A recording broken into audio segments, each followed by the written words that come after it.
आज हामीसँग सुनसरी बोरा क्षेत्र नगरपालिका 6 का गोपाल भुजेल आफ्नो श्रीमती हराएको भन्दै गुनासो लिएर आउनु भएको छ र उहाँको श्रीमती कहाँ जानुभयो र कुन ठाउँमा हुनुहुन्छ भनेर उहाँले भन्दै हुनुहुन्छ।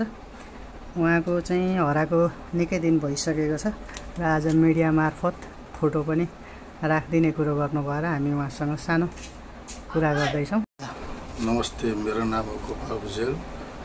बरा सुनसरी वडा नम्बर 6 बाट गोपाल भुजेल बोल्दैछु। खास कुरो भने हाम्रो झै झगडा केही भएको थिएन। बिहिबारको दिन म ढलाइमा काम गर्नु गएको थिएँ। ढलाइबाट आएँ, बेलुका 12:30-1 बजीतिर आएर पछि 3 बजीतिर मलाई भतिजोले कामको पैसा दिनुभयो। मैले कामको पैसा टेबल मुनि राखेँ, यहाँ चाहिँ उसलाई भनेर हर जे काम गरेर आए पनि मैले उसैलाई राखेर देखाउने गरेको थिएँ। त्यो दिन हाम्रो केही झगडा केही परेको थिएन। त्यो दिन त्यति हाम्रो रात गयो। शुक्रबारको दिन म भतिजोसँग बाहिर गएको थिएँ। बाहिर गएर घरमा आउँदाखेरि खाना खानु भने मैले भने मलाई एकछिन टाउको दुखिरहेछ, सुत्छु भने त्यहाँबाट ऊ शुक्रबारको दिन 10-11 बजीतिर भागेर हिँडेको। अहिलेसम्म फेला परेको छैन। कति गते हो? कति गते? यही जेठको हो कि वैशाखको? यही जेठको शुक्रबारको दिन। जेठको शुक्रबार कति गते हो त्यो? त्यो त हेर्नुपर्छ। ठिकै छ। अनि अहिले कहाँ छन्, के छ खबर, कस्तो छ? कहीँबाट केही थाहा पाइएको छ कि छैन? भाइको 1 हप्तापछि उसले मलाई नयाँ आइडी बनाएर निता कार्की बनाएर अनि फोन गरी नम्बरहरू पठाएपछि उसले भनौँ मलाई कपडाहरू ल्याइदिनु भनौँ। अनि मैले जब 2 जोड कुर्ता, जुत्ता, ब्याग, क्रिम उसले मगाएको थिएँ। हो त्यो लिएर 4:30 बजे म सेल्फी रोड मङ्गलारेको पुगेँ। त्यहाँ बसेर हामी 1.5 घन्टा जस्तो गफ गऱ्यौँ। 6 बजीसम्म चटपटे खाने भन चटपटे खायौँ, चिसो खायौँ।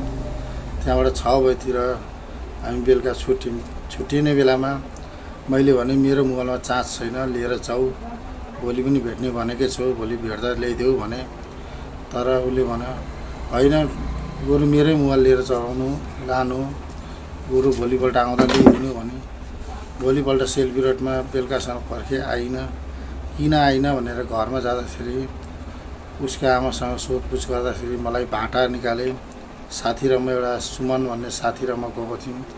भाटा निकालेपछि उनीहरू घरको गेटभित्रैबाट बोल्न थाले। बाहिर निस्केनन्। हामी उहाँको आँगनमा थियौँ। आँगनमा भएपछि उनीहरू त्यति भित्र टङटङ गर्दै थियो। सुमनले भन्यो म पनि मिलाउँदाको सालो हो, लु त हेरौँ त कसरी कुट्नु हुँदो रहेछ, तपाईँलाई के भनेछ, 2 जना राखेर गफ गरौँ भनेर। ठिकै छ, तपाईँको छोरीभित्रबाट गफ गराउनु, हामी बाहिरबाट गफ गर्छौँ, कसको गल्ती रहेछ थाहा हुन्छ त भन्दाखेरि उहाँहरूले निकाल्नु भएन। हामी एकछिन बस्दा उनीहरू भुतभुताउनु थाले। एकछिन बस्दा गऱ्यौँ। अनि हामी त्यहाँबाट साथी घर गएर बस्यौँ। साथी घरमा मैले ती छेउ ओलोघर पोलोघर जस्तो 2 दिनसम्म हेरेँ, देखिनँ। त्यहाँनिर मलाई बुझ्दाखेरि उसकै भाउजूले भन्नुहुन्थ्यो इटहरीतिर छ, भगाएको छ भन्नुहुन्थ्यो जेठी भाउजूले। कान्छी भाउजूले भन्नुभयो उहाँ केर्खातिर भगाएको छ भन्नुभयो। अब अरूले पनि भने काहीँ ढुकुर पानीमा उसको आफ्नो मान्छे भगाएको छ भन्ने कुरो आयो। त्यहाँ छेउमा उसको घरको छेउमा माता रहेछ।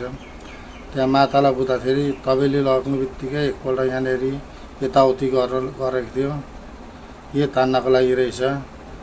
उहाँले पनि भन्नुभयो केर्खादेखि भित्र छ भन्ने कुरो मलाई गर्नुभयो, एड्रेस दिनुभयो। अनि त्यो जुन दिन सामानहरू, लुगाहरू, कपडाहरू, झोलाहरू लगिदिएको थियो नि, अनि त्यो दिन चाहिँ किन सँगै नल्याएको त? जबकि श्रीमती भागेर गएको श्रीमतीलाई त्यो दोस्रोचोटि गएर आफैले भेटेर कन्ट्याक्टमा आएपछि सँगै किन नल्याएको? होइन, उसको घरमा शनिबारको दिन पूजा थियो क्या। पूजा भएपछि अब मैले त भने जाउँ घर भने। घर भन्दाखेरि उसले भने मैले मेडिकल पनि भर्खरै गरेको छु, बाहिर जान पनि टाइम लाग्छ, भोलि घरमा पूजा छ अनि जानुपर्छ भन्ने कुरा गरेँ। त्यहाँबाट उसलाई मैले भेट्दा पनि भेटेँ। अनि त्यो जब कि 1-2 दिन बस्नको लागि गएको मान्छेलाई लुगा, कपडा, अरू आइडी सबै सामानहरू चाहिँ किन लगिदिएको त? होइन, बस्न हुनाले मलाई त नसोधिकन गएको थिएँ नि त।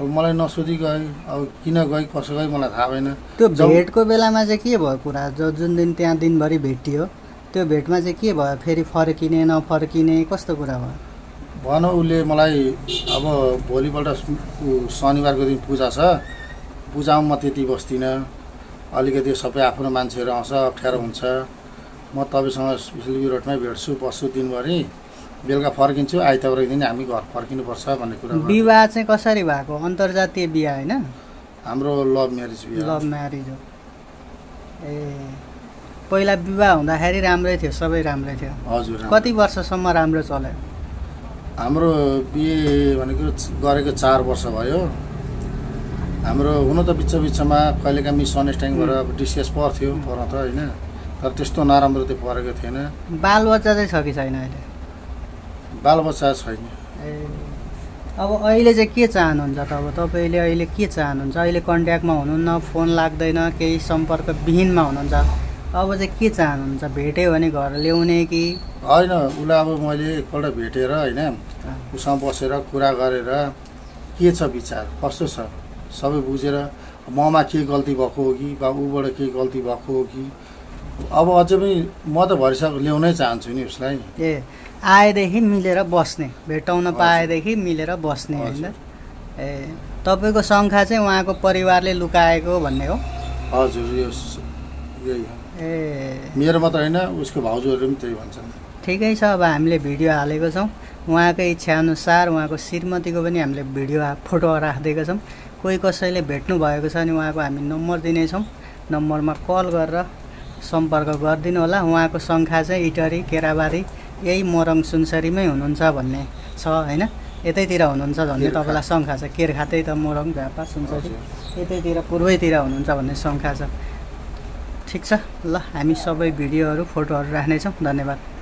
उहाँलाई भेट्न पाए कस्तो के भन्ने विचार छ यही भिडियो मार्फत उहाँले पनि देख्नुभयो भने हेर्दै हुनुहुन्छ भने तपाईँको सन्देश के छ उहाँलाई मेरो सन्देश यो छ उसको लागि होइन हेर जहाँ छु भरिसक घर आऊ जसरी गयो त्यसरी भरिसक घर आऊ म तिमीलाई केही गर्ने बेला पनि छैन र अहिलेसम्म मैले केही गरेको पनि छुइनँ केही अहिलेसम्म तिमीलाई भनेको पनि छैन थाहा नै होला होइन तिमीलाई मेरो नम्बर पनि तिमीसँग छँदैछ होइन त्यो दुनियाँको भरमा उचालेर नहिँड आऊ घर म त्यही भन्न चाहन्छु उसलाई हुन्छ धन्यवाद